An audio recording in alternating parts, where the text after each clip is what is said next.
हिंदुस्तान में जो बनेगी आलिया उसी को मिलेगा कालिया। हम सफेद कुर्ता पहन लेते हैं ना तो लगता है जैसे बतासा में चिमटा घुसा हुआ है।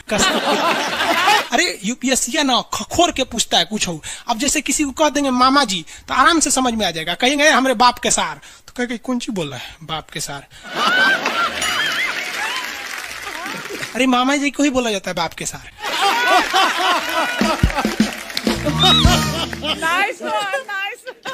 तो वही ऐसे पूछता है। भूगोल वालों ने ये दोनों का नाम अलगे रख दिया। हम तो आपको धाए दे बता दिए थे।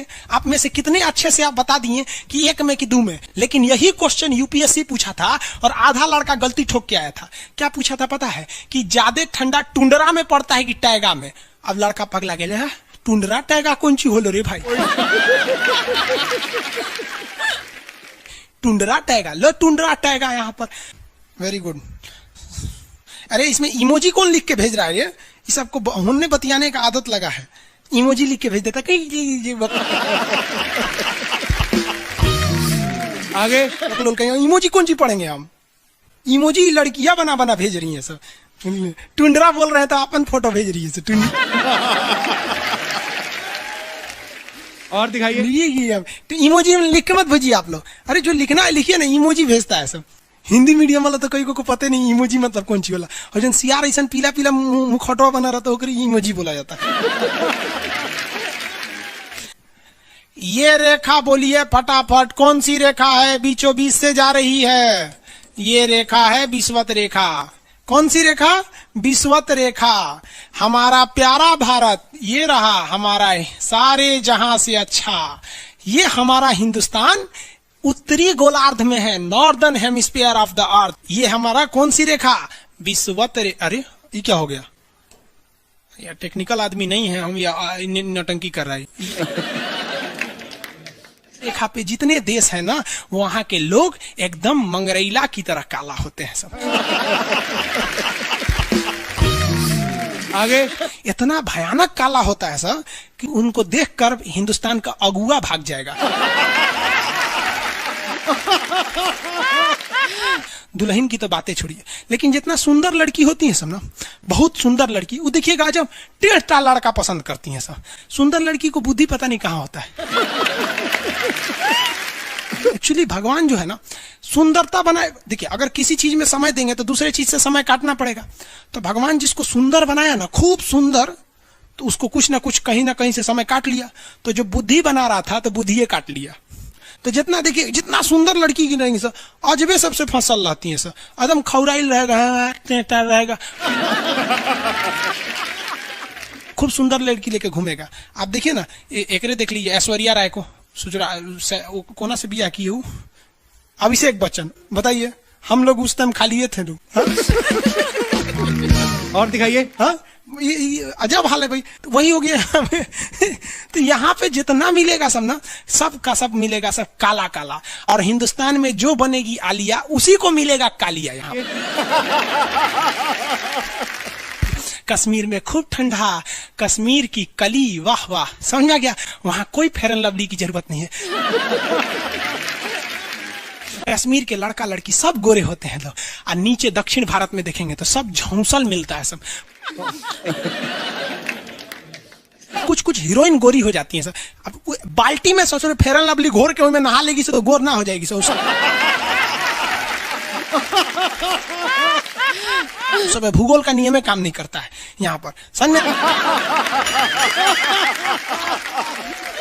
कि नहीं आ रहा? तो साउथ के लोग काले क्यों होते हैं? अब भैया साउथ वाले लोग बुरा नहीं मानिएगा, और काला होना बुरा क्या? हम खुद काला है, हम क्या दूसरे को बोलेंगे? हम सफेद कुर्ता पहन लेते हैं ना तो लगता है जैसे बतासा में चिमटा घुसा हुआ है। आपको फिर बताए ना जितना काला रहता है उसको कैसा मिलती है सब। हाँ चलो ध्यान से देखो इधर। यहाँ समझिए, आप समझ में आया? कश्मीर के लोग गोरे काय होते हैं? अच्छा कश्मीर से तो ज्यादा गोर चाइना वाला होगा सर, ओसे गोर तो रूस वाला होगा सर। ऐसे रूस वाला को देखेंगे ना, व्लादिमीर पुतिन को देखिएगा तो लगेगा जैसे छीलल मुर्गी है। अंग्रेज सबको ऐसे कर देता है सो तो खून दिखने लगता है यहाँ पे लाल लाल। समझा कि नहीं? क्या भूगोल कितना इजी है ना? इजी नहीं है, बकलोल कहेंगे इजी नहीं लग रहा है इसको। सुतल है। आगे बढ़े। तो जितने लोग विषुवत रेखा के करीब वाले हैं वो होंगे काले, बीवी में रहेगी गोरी। और जो ये कोई भूगोल का नियम नहीं है रे भाई। और दिखाइए। बस खत्म। टफेस्ट एग्जाम है इंडिया का, यूपीएससी। उसकी 2.5 लाख की फीस को हम 7,500 में कर दिए। बहुत बढ़िया, बहुत बढ़िया, वेरी गुड। ऐसे हम लोग को लगता होगा 7,500 बहुत कम है। एक लड़की ने कहा कि सर शाम वाले बैच को ना मॉर्निंग में कर दीजिए। हम कहे बाबू तो इतना सबके इंडिविजुअल से तो बैच ट्रांसफर नहीं, क्या प्रॉब्लम है? उसने कहा ना शाम में हमको दूसरे के यहाँ बर्तन मांजने जाना होता है। एक लड़का बेचारा नदी से बालू निकालता था और वो बालू को भरता था, फिर नाव बालू को किनारे लेके बेचती थी और वो बालू भरता था, उससे मेरी फीस ले आया। हमारा हाथ कांप गया, हम कैसे फीस ले लेंगे यहाँ पर। उसी दिन हमने ये प्रण लिया था कि भारत का कोई भी बच्चा उसके सफलता में पैसा उसकी बाधा नहीं बनेगी, चाहे उसको जितना भी पढ़ना रहे।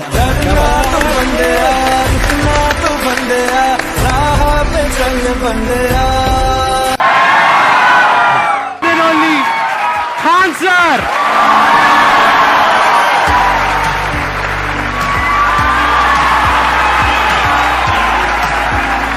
क्या हाल चाल जी, कैसे हैं आप? सीरियल तो और ससुरा चौपट रहता है। देखो सीरियल में समझे में नहीं आता। अच्छा एक चीज कभी गौर कियो, सीरियल में ना हीरोइन जो होती है सब, यानी जो उसमें वो लीडिंग कैरेक्टर में होते हैं सब, आदमी सीरियल में झुंझुन्ना रहता है। आप सीरियल को ध्यान से देखिएगा, आदमी का रोल क्या होता है। जैसे सीरियल चालू होगा, आदमी को शीशा के सामने टाई लगाते दिखाया जाएगा, उसकी पत्नी बैग लेके खड़ा रहेगी। अगला सीन में वो ऑफिस में लैपटॉप खोला है, खत्म काम उसका, सीरियल खत्म, बाकी सब महिला। अच्छा तू खाना बनाई है, नमक झोंक देगी जा।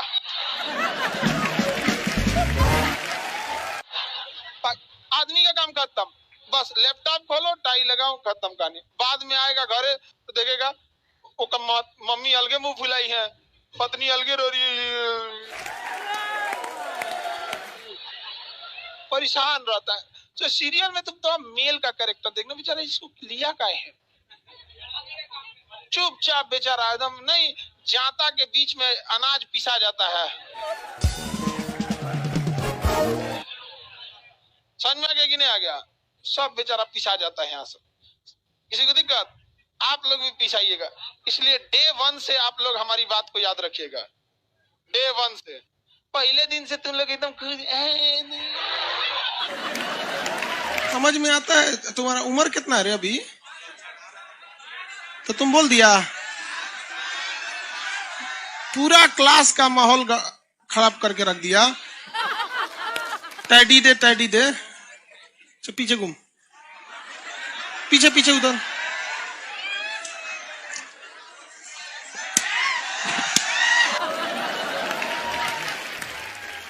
पढ़ने का उम्र है, पढ़ाई कर ले। प्यार मोहब्बत के लिए सलमान खान का उम्र भी बहुत है। और जिसको तुम दिन रात पीछे पड़ता है ना, सलमान खान बुढ़ौती में उसको 2 मिनट में फंसा लेगा।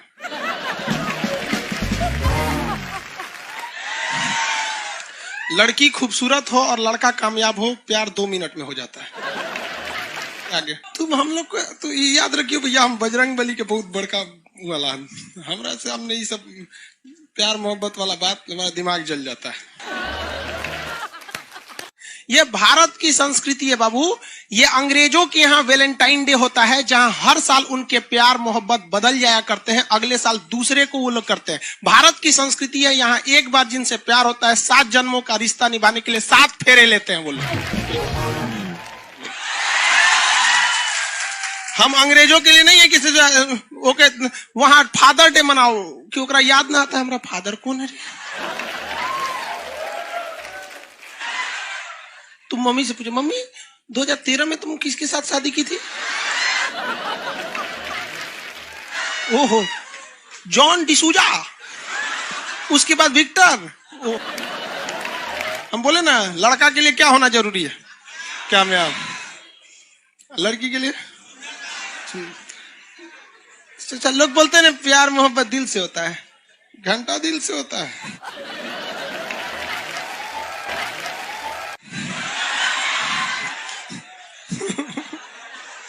अगर प्यार दिल से होता तो सारा ब्यूटी पार्लर बंद हो चुके रहते।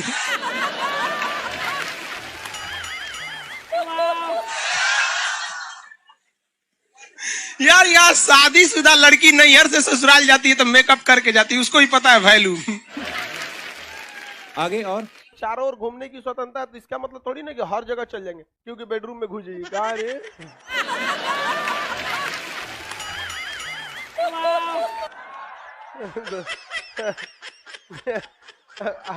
आज जाके कह दीजिए खान सर बोले थे चारों ओर घूमने की स्वतंत्रता, के कचर के मारेगा आपको। अगला स्टेशन कैंट एरिया है, वसंत विहार। जिनके पास इस स्टेशन पर उतरने का कार्ड ना हो न उतरे, और आपके पास कार्ड नहीं है उतर गए, चल ना घूम के आते हैं दूसरे का मेट्रो से, तो वहाँ बैठल रहेगा आर्मी वाला धो देगा। अगले मेट्रो में आप जाएंगे नहीं, पहुंचाए जाएंगे। घर में भी देखिएगा ना, महिला हड़ताल करेगी तो बोलबे नहीं करेगी दीदी।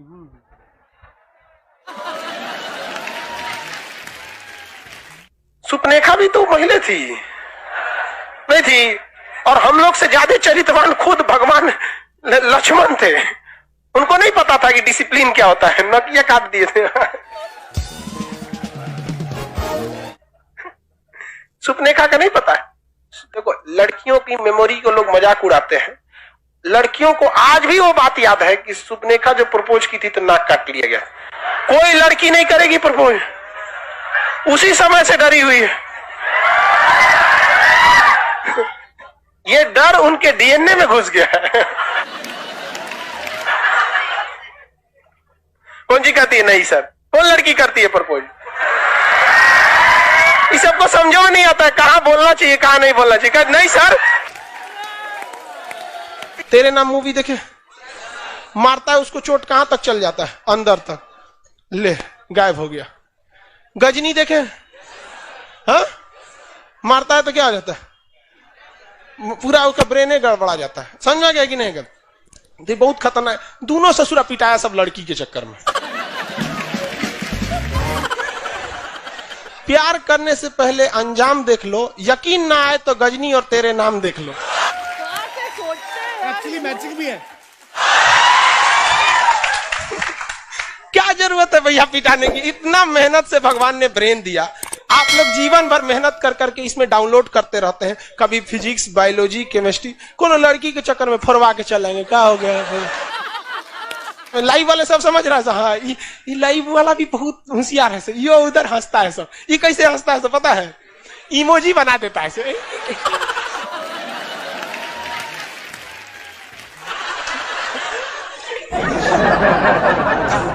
डिजिटल इंडिया में भी हंसी नहीं बर्दाश्त होती, घुसियाएगा तो लाल रंग का भौकाल बना दी गई। कब कब बैच लेट हो जाता है ना, घुसिया के ऐसे बोलता है सब। ओए खत्म हो गया। आप में से कितने लोग हैं जो बहुत एक्साइटेड हैं आज के सेशन को लेकर के? तो अब मैं जैसे ही आपको नाम बताऊंगा उनका, जो हमारे आज के गेस्ट हैं, तो आपका जो एक्साइटमेंट लेवल है वो और बढ़ जाएगा। ये बताने से पहले कि गेस्ट कौन है, मैं आपको थोड़ा सा बताता हूं YouTube के बारे में। YouTube में क्या है कि पूरे वर्ल्ड की अगर बात करी जाए तो करोड़ों चैनल्स हैं जो अलग अलग जॉनर्स में हैं, अलग अलग कैटेगरीज में हैं। उसमें से दो बड़ी कैटेगरीज हैं, मोटिवेशन और एजुकेशन।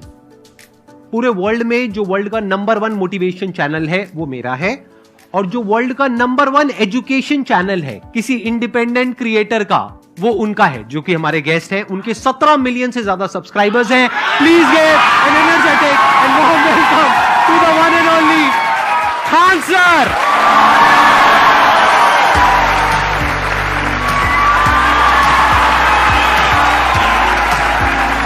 क्या हाल चाल जी, कैसे हैं आप?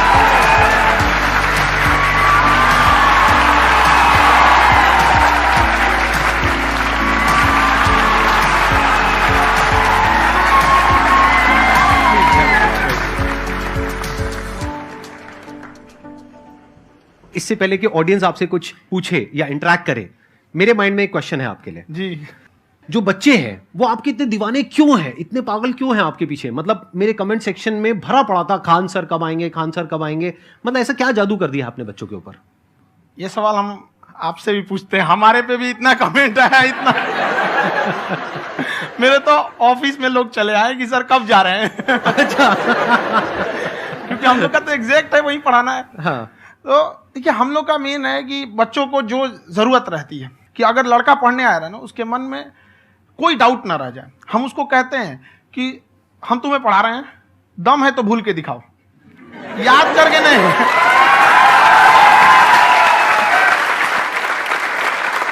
प्लस आप जिस प्राइस पॉइंट पे पढ़ा रहे हैं, आई थिंक वो सबसे कम है, वो बहुत ही कम है। सर ये जो फीस का कल्चर है, ये हमारा इंडियन कल्चर नहीं है। हमारा इंडियन कल्चर गुरु दक्षिणा है, उस हिसाब से वो सही है।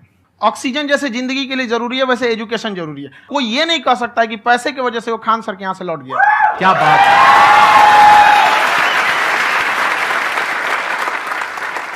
मैंने देखा कि आपका ये जो चैनल है कि ये पिछले 3 साल के अंदर अंदर ही ग्रो किया है। हमको जब चैनल शुरू हुआ तो एक दिन में हम 4-5 वीडियो बनाए। एक हमको कुछ आता, आज भी नहीं आता इतना, तो हम देख के कैमरा उमरा तो हम कंफ्यूज हो गए, बाप रे। तो हम एक ही दिन में वीडियो शूट किया, पढ़ाने वाला टॉपिक था हमको। उसके बाद कभी वीडियो नहीं, 6-7 वीडियो एक ही बार शूट कर लिए। और एक जो थे जिनका कैमरा वगैरह था, मेरे पास कैमरे भी नहीं थे उस टाइम, और कैमरा 35,000 का था। तो 6 महीना इसी में लग गया, जो 35,000 इसी में फंस जाएगा। तो उनके कैमरे से शूट किए, उन्होंने कोई चार्ज लिया, उसके बाद हम छोड़ ही दिए। लॉकडाउन लगा, तब हम कहें आप कैसे पढ़ाएंगे। वो तो 1 दिन 2 दिन करते करते अचानक लंबा हो गया। तब हमको याद आया कि ओहो मेरा एक चैनल भी है वहाँ पे। तो उस समय उस पर लगभग 30,000 सब्सक्राइबर हो चुके थे। तो जैसे लॉकडाउन लगा तो उस पर पढ़ाना चालू किया, और पता नहीं क्या लोगों को पढ़ाई में इतना इंटरेस्ट आ गया कि आपका स्टाइल ऐसा है थोड़ा सा। आप आई थिंक पढ़ाई के साथ साथ में जो बीच बीच में आप थोड़ा बहुत छोड़ते रहते हैं ना, मतलब जो एंटरटेनमेंट चलता रहता है। ये बात हम देखिए, जब हम गुलाम थे ना, तो अंग्रेजों ने एक चाल चला था कि भारत को हम फिजिकली गुलाम रखेंगे 100-200 साल, मेंटली 1000 साल कर देंगे। उन्होंने पढ़ाई का मॉडल चेंज कर दिया। उन्होंने ऐसा डिजाइन किया कि ये टीचर की रिस्पॉन्सिबिलिटी है, वो पढ़ा के चला जाए। टीचर की रिस्पॉन्सिबिलिटी यहां खत्म नहीं हो जाती। पढ़ाना तो कोई भी पढ़ा सकता है, टीचर की इससे बड़ी रिस्पॉन्सिबिलिटी होती है उसे समझाना। वो समझा कि नहीं समझा। अगर लड़का आपके समझाने के बाद डाउट रह गया तो ये आपकी गलती है। लड़का हमसे पूछता है सर इतनी भीड़ है आपके पास, तो कहे सर डाउट कैसे पूछेंगे। हम कह रहे यार तुम्हारा डाउट बचेगा तब ना पूछेगा तुम डाउट यहाँ पर।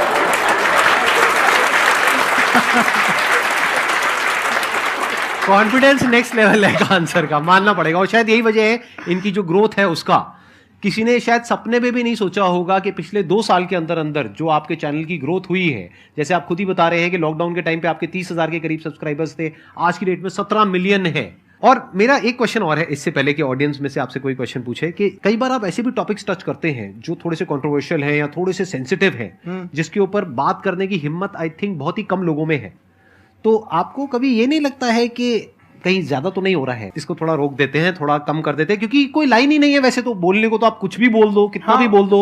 हुई है कंट्रोवर्सी बहुत बार। एक्चुअली बचपन से हमको फौज में जाना था, और फौज वालों के लिए ये सब मायने नहीं रखता। उसको करना है मतलब करना है, तुम सामने कुछ भी रहो, डजंट मैटर।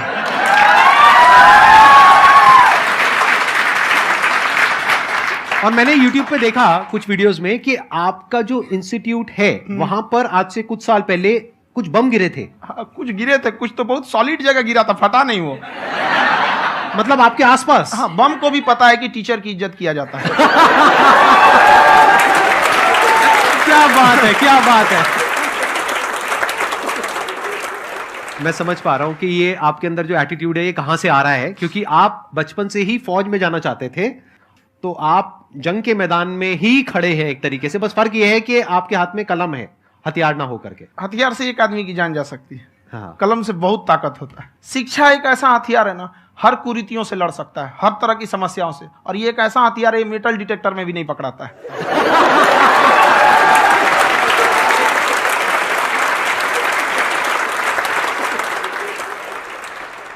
मेरा क्वेश्चन ये है कि अभी प्राइवेट ऑर्गेनाइजेशंस में पीटने का, पनिशमेंट का ये सिस्टम जो है खत्म हो गया है। हम आपके वीडियो में देखे हैं सर कि आप एक बड़ा सा रोल रखे रहते हैं, पुलिस वाला लाठी है वो, पुलिस वाला लाठी है, और स्टेज पे बुला के बच्चों को उसी से धुनाई शुरू कर देते हैं मस्त एकदम से। है ना। तो सर मतलब कि बच्चे मतलब कि डरते नहीं हैं आपसे और इस तरीके से कैसे कनेक्टेड हैं आपसे, है ना। और एक और क्वेश्चन सर, यूपीएससी का जो आप अपना बैच स्टार्ट करने वाले हैं, ठीक है, उसके बारे में बताइए सर, क्योंकि मुझे मतलब कुछ इशू करना है सर, ठीक है। और संदीप सर को देख लिए, मेरा तो वैसे ही हो जाना है।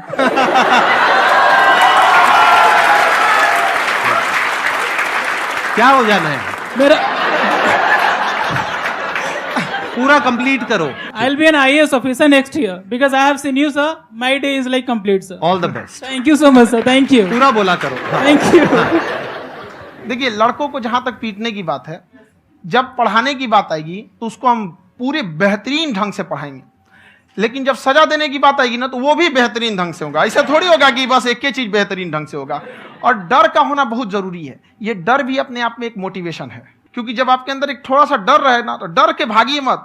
एक ऐसा डर जिसको आप लगे कि नहीं नहीं थोड़ा सा और करने की जरूरत है, फिर तो ये हम इसको क्रॉस कर जाएंगे आप। तो लड़कों के अंदर ये डर बनाना भी जरूरी रहता है। और रही बात यूपीएससी वाले की, जो आपने बोला, बहुत सारे लड़के वेट कर रहे हैं यूपीएससी की, क्योंकि 2-2.5 लाख फीस सारे लोग एफोर्ड नहीं कर सकते। और हमारा वही रहता है, हम तो ज्यादातर हमारे स्टूडेंट देखेंगे तो किसी के रिक्शा वाला, सब्जी वाला, यही लोग, इनको तो 2.5 लाख रुपया इनके पास पूरी संपत्ति नहीं होती है, फीस कहाँ से भरेंगे वहां पे, उसके बाद रहेंगे कहाँ से। तो ऑल ओवर इंडिया से, कश्मीर से कन्याकुमारी तक, गरीब से गरीब भी lड़का उसको पढ़ सकता है। यही कुछ 1000 रुपये मंथली, 12-14 हजार साल का पड़ेगा, खत्म हो जाएगा इतना में।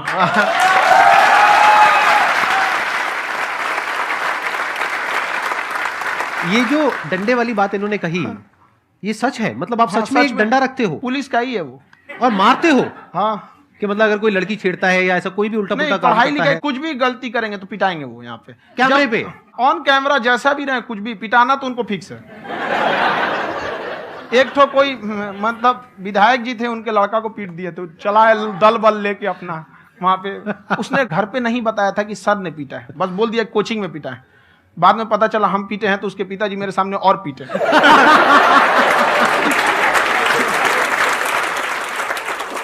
सर आपका सबसे बड़ा डर क्या है, आप दोनों का? फौजी को डरे नहीं लगता है, बाकी अफसर से पूछिए। आज के सेशन से पहले कोई डर नहीं था, लेकिन अब मुझे इनकी डंडे वाली कहानियां सुन करके डर लग रहा है कि कहीं मैंने गलती से कुछ बोल दिया और इन्होंने कहीं पीछे कुछ रखा हुआ है, और यहीं आ करके अगर इन्होंने मेरी पिटाई कर दी तो बहुत बुरा हो जाएगा। तो इसलिए हमको थोड़ा डर लग रहा है।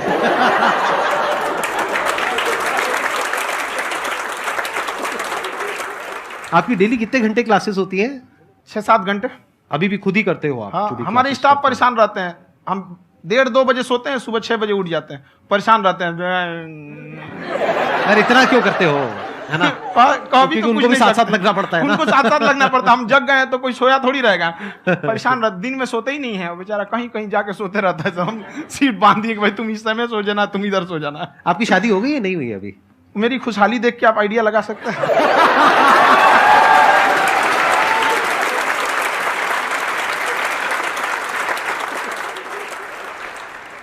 First of all I would like to say sir thank you so much to you and to your team कि आपने मुझे यहाँ आने का मौका दिया। एंड सर अब तक मैंने आपको सिर्फ फ़ोन या लैपटॉप में ही देखा है दोनों को, आज फर्स्ट टाइम लाइव देख रही हूँ तो बहुत अच्छा लग रहा है। तो मेरा क्वेश्चन ये है सर आपसे, जब हम लाइफ में कोई डिसीज़न लेते हैं कि हमें ये पर्टिकुलर चीज़ करनी है, और क्योंकि हम डिसीज़न लेते हैं तो हमारी आदत है कि पहले हम 4 लोगों से पूछते हैं कि तू बता तेरी क्या राय है, तू बता तेरी क्या राय है। तो उनमें से अगर कोई हमें कह देता है कि ये बेकार डिसीज़न है मत कर, तो हमारा माइंड कहीं ना कहीं डाइवर्ट होने लगता है और उसकी वजह से हम अपना डिसीज़न चेंज कर देते हैं। तो मेरा क्वेश्चन ये है कि कैसे हम अपने डिसीज़न पे स्टिक रहे, कैसे हम जो दूसरे के ओपिनियन है उनको अफेक्ट ना होने दें अपने ऊपर। दूसरे से सलाह लेने से पहले एक बार खुद उस पर रिसर्च कर लेना चाहिए, ताकि आप सामने वाला क्या सलाह दे रहा है आपको समझ में आना चाहिए। यहाँ पर ऐसा नहीं है कि कई बार ऐसे होते हैं कि दूसरे वाले को एक्सपीरियंस होता है, तो अगर आपको पहले से आइडिया है, उसके बारे में आप बेहतरीन ढंग से रिसर्च किए कि क्या इसमें प्लस पॉइंट है, क्या निगेटिव है, उसके बाद आप किसी से सलाह लेने जाइए। ये नहीं कि मन में सीधा बता गड़बड़ा जाएगा। तो वहाँ पे पहले आपको R&D करना पड़ता है, समझ में आया कि नहीं? और जिंदगी हो या गाड़ी, जीतेगा वही जो टाइम पे गियर चेंज कर रहा है। तो डिसीजन चेंज करना बहुत ज़्यादा गलत नहीं है। इन्होंने बहुत अच्छी बात कही है और मैं इसी बात में थोड़ा सा और ऐड ऑन करूंगा कि ये जो आपने कहा ना कि अपने डिसीजन पे स्टिक कैसे रहें, ये कोई अच्छी क्वालिटी नहीं है, क्योंकि टाइम टू टाइम आपको अपने डिसीजंस को चेंज करना होता है। जैसे आपने 4 लोगों से डिस्कस किया, कोई इंसान कुछ पॉजिटिव बोल रहा है, कोई नेगेटिव बोल रहा है, उससे फर्क नहीं पड़ना चाहिए। डिपेंड ये करता है कि वो जो बोल रहा है उसका बेसिस क्या है। क्या वो किसी नॉलेज या एक्सपीरियंस के बेस पे बोल रहा है, या ऐसे ही कुछ भी बोल रहा है? ऐसे ही बोल रहा है तो फिर उसकी बात पे ध्यान क्यों दे रहे हो? अगर किसी नॉलेज या एक्सपीरियंस के बेस पे बोल रहा है, फिर चाहे वो पॉजिटिव बोल रहा है चाहे नेगेटिव बोल रहा है, दोनों ही मायने रखता है। उसके बाद में रिसर्च करनी है, और फिर रिसर्च करने के बाद में फाइनल डिसीजन अपना खुद का होना चाहिए। अब वो डिसीजन उससे अलग भी हो सकता है जो आपने पहले लिया था, और वो सेम भी हो सकता है। सर मेरा क्वेश्चन दोनों से है आपसे, how to deal procrastination and laziness. हमारा ब्रेन है ना, ये बहुत आलसी टाइप का, इसको आराम खोजना पसंद है। अब थोड़ा सा भी अब इसको आराम की ओर लेके चलेगा ना तो फिर उधर ही रहेगा। आप सोचेंगे 10 मिनट आराम कर लेते हैं ना, तो 10 मिनट 2 घंटा बना देगा। उसको टॉर्चर कीजिए, चल 10 मिनट बाद में, उसको आप उस पर हावी में, वो कह रहा है कि हमको आराम चाहिए, आपको हाँ आराम मिलेगा, पहले काम फिर मिलेगा आराम। तो आप उसके हिसाब से मत चल। आपका मन कर रहा है थोड़ा सा देख लेते हैं, कोई नोटिफिकेशन आया, आप कोई काम कर रहे हैं, क्यों पहले काम कर लीजिए, बाद में देखिएगा ना नोटिफिकेशन। आप हावी मत होने दीजिए यहाँ पे। अगर आप 5 मिनट भी थोड़ा सा लूज पड़े ना, थोड़ा सा कमर सीधा कर लेते हैं, 2 घंटा बर्बाद कर दिया आपको। हावी मत होने दीजिएगा उसको अपने ऊपर। प्रोक्रेस्टिनेशन को तोड़ने का एक ही तरीका है, सबसे छोटे लेवल पे ले जा करके उस गोल को तोड़ दो। यानी वो गोल बहुत बड़ा है, उसको ब्रेक डाउन करो, उसके सबसे पहले स्टेप पे आ जाओ कि उसको अचीव करने का सबसे पहला स्टेप क्या है। जैसे गाड़ी चलाना सीखना है, उसको सबसे पहला स्टेप क्या है। अगर घर में कोई नहीं है सिखाने वाला या सिखाने वाली, तो बाहर जा करके जो गाड़ी का ड्राइविंग स्कूल है उधर जा करके पैसे दे दो। अब फंस गए ना तो फंसा दो अपने आप को। दिमाग ये लगाओ कि अपने आप को कैसे फंसाया जाए। जब हम फंस जाते हैं ना तो फिर हमको वो काम करना ही पड़ता है। Then there is no looking back. जब तक आप सोच रहे हो तब तक सोच रहे हो, उसको बोलते हैं पैरालिसिस ऑफ एनालिसिस, कि आप सोचते चले जा रहे हो अपने माइंड में, मैं ये करूंगा वो करूंगा वो करूंगा वो करूंगा, और प्रोक्रेस्टिनेट हो रहा है, वो चीज टलती चली जा रही है। तो उसको छोटे से छोटे लेवल पे ब्रेक डाउन करके उसको कर दो, दैट इज नंबर 1। और जैसे ही करना शुरू करते हो, कोशिश करो कि उसको जब तक कि आप सही से नहीं कर लेते हो उसको छोड़ना नहीं है, तो आपकी लेजीनेस भी खत्म हो जाएगी। कई लोगों को तो हमने देखा जो सप्ताह में कुछ भी नहीं करता, वो भी संडे को आराम कर रहा है।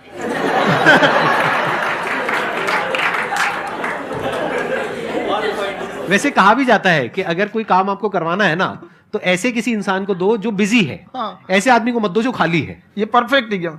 किसी को भी आप देखिएगा जिसको आप कहते हैं कि मतलब थोड़ा ठीक ठाक आप समझते हैं कि नहीं ये बहुत आगे निकल, वो एक काम को खत्म करने के बाद कभी आराम नहीं करेगा। एक काम खत्म हुआ उसको लगेगा हाँ एक खत्म हो गया, अब दूसरा करना चाहिए। और वही जिसको देखिएगा एक खत्म हो गया और आराम करना चाहिए, कभी नहीं, लाइफ में आखिरी सांस तक। सर यहाँ पे सब हिंदी में पूछते हैं, इंग्लिश में पूछते हैं, मैं भोजपुरी में पूछूं? जौन भाषा ठीक लगे तोने में पूछ दो। हाँ सर।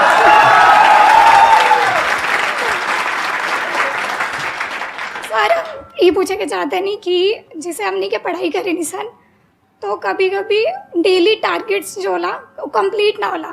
अगर टारगेट्स कंप्लीट भी होला तो फिर ऐसा इरिटेशन या फिर वो एंजाइटी या फिर कि और करना है या फिर अभी नहीं हुआ, वो चीज़ हमेशा रहेला। तो वो कम कैसे करल जाए?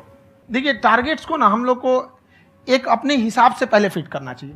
ऐसा नहीं कि दूसरे किसी इंसान को देख के हम टारगेट फिट कर ले। कोई लड़का 8 घंटा पढ़ रहा है, कोई पहली बार अभी पढ़ना ही चालू किया, उसको देख के 8 घंटा पढ़ेगा तो पढ़ाई छोड़ देगा। तो आप अपनी क्षमता के हिसाब से देखिए कि आप कितना पढ़ सकते हैं। अगर आपने एक घंटे को बना लिया कि हम 1 घंटा पढ़ सकते हैं, अगले 1 हफ्ते तक उसको सस्टेन रखिए। जिम में कैसे करते हैं लोग, पहले दिन उठा लीजिएगा 1 क्विंटल तो हार्ट अटैक हो जाएगा। तो वो धीरे धीरे टारगेट सेट कीजिए और अपनी क्षमता को भी देखिए। हर इंसान की क्षमता अलग है। कंगारू को देख के हाथी छलांग मारेगा, पैर तोड़ के बैठ जाएगा।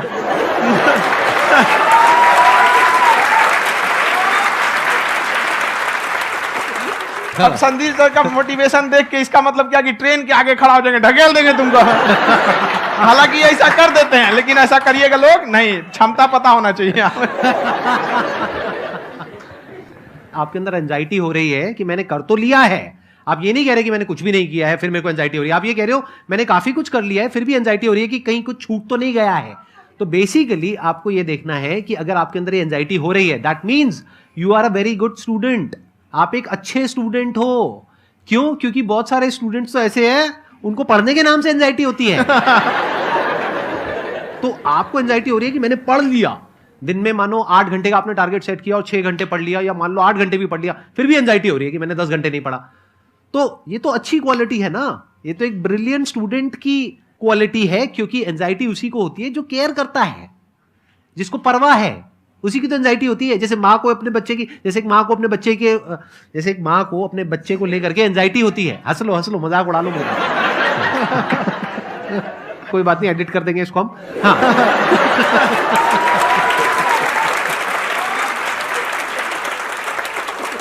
जैसे एक माँ है, उसको अपने बच्चे को लेकर के एंजाइटी होती है, थोड़ी सी भी तबीयत खराब हो जाए उसको एंजाइटी होती है, चाहे बच्चा ठीक भी है, डॉक्टर को नहीं होती है। क्यों? क्योंकि माँ को उस बच्चे से प्यार है। तो दैट मीन्स कि आप अपनी पढ़ाई को लेकर के सीरियस हो, इस वजह से आपके अंदर एंजाइटी हो रही है, विच इज नॉर्मल। जहां पर प्यार मोहब्बत होती है वहां पर थोड़ी बहुत एंजाइटी तो होती ही है ना। समझ रहे हो ना मैं क्या कहना चाह रहा हूं? आप लोग समझ रहे हो ना मैं कहां जा रहा हूं? जब वो किसी और से बात करती है तो एंजाइटी होती है ना।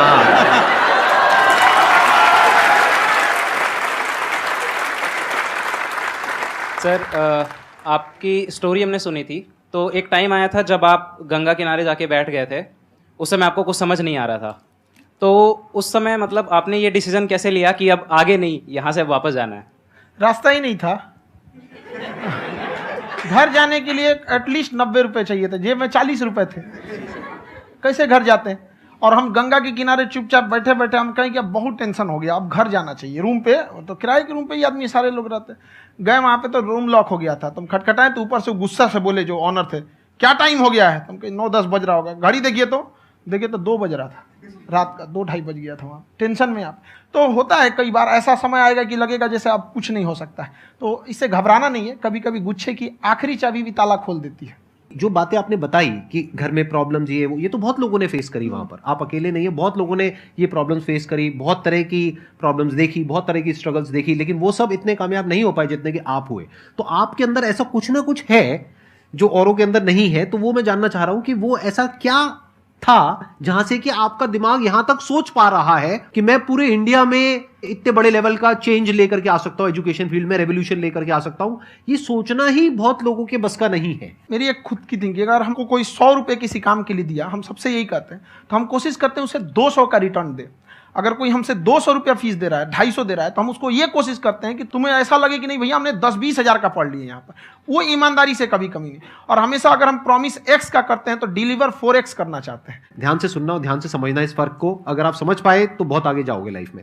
एक वो होते हैं जो ये सोचते हैं कि हमें सब कुछ मिल जाए, हमें कुछ भी करना ना पड़े। दूसरी कैटेगरी होती है लोगों की जिनको जितना मिलता है उसमें भी चोरी चकारी करते हैं या कोशिश करते हैं कि उससे कम दे सामने वाले को जितना कि हमें मिल रहा है। तीसरी कैटेगरी होती है लोगों की जो इनके जैसे लोग होते हैं। वो क्या करते हैं? वो ये सोचते हैं कि अगर मैंने किसी से 1 रुपए भी लिया, देखा जाए तो 200-250 रुपए कुछ भी नहीं होता है, 200-250 रुपए अगर मैंने लिया तो कैसे उसको 400 रुपए की वैल्यू दूं। ये जो थिंकिंग है ना, यही एक फर्क होता है एक ऐसे इंसान में जो बहुत आगे निकल जाता है और उस इंसान में जो मीडियोकर रह जाता है। आप अपने आप को अपने आप के ऊपर समय दीजिए, उसको डेवलप कीजिए। जब आप अपने आप के ऊपर खर्च करते हैं तो आने वाले समय में लोग गूगल पे आपको सर्च करते हैं। क्या बात है सर, ये आपने अभी बनाया है या ये कोई पुराना आपका वो है? बनते रहता है, इसे फ्लो में बन जाता है। आपके अंदर ना सर एक कवि छुपा हुआ है कहीं ना कहीं जो बाहर आना चाहता है। कभी ना कभी आपने सोचा होगा कुछ? हाँ, कभी कभी। देखिए, एक चीज है, संगत का बहुत अच्छा असर पड़ता है। ये चीज को हमेशा, संगति का मतलब लोग हल्के में ले लेते हैं। संगति का मतलब होता है संग संग गति। तो अच्छे लोग के साथ रहेंगे तो संग संग अच्छी गति होती जाएगी, खराब में रहेंगे तो ये भी होता है।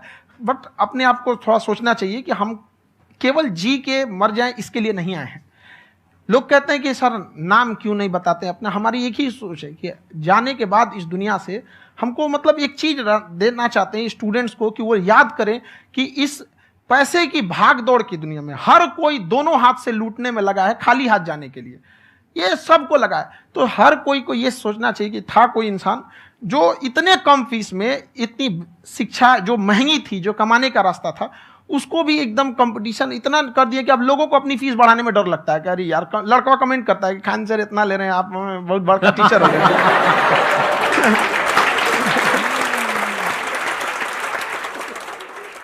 खान सर की एक क्लिप है, ये समय और समझदारी में बहुत फर्क होता है। अगर समय रहते समझदारी आ गई तो इंसान कामयाब हो गया। लेकिन अगर समय चला गया फिर समझदारी आई फिर तो बेकार है। तो सर मतलब कुछ आपको ऐसी चीज़ लाना चाहिए जो मतलब बच्चों जो तैयार हो रहे हैं उनको ये चीज़ें मतलब एंड टाइम पे दिखे। समझ रहे आप मेरी बात? नहीं समझ?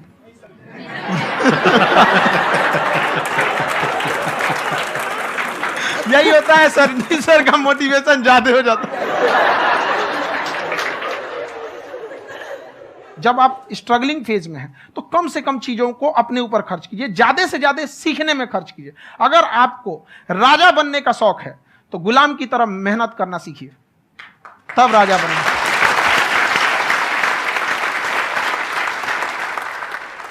ये दुख, ये दर्द, ये सब तेरे अंदर है। तू अपने बनाए इस पिंजड़े से बाहर निकल के देख, तू अपने आप में एक सिकंदर है।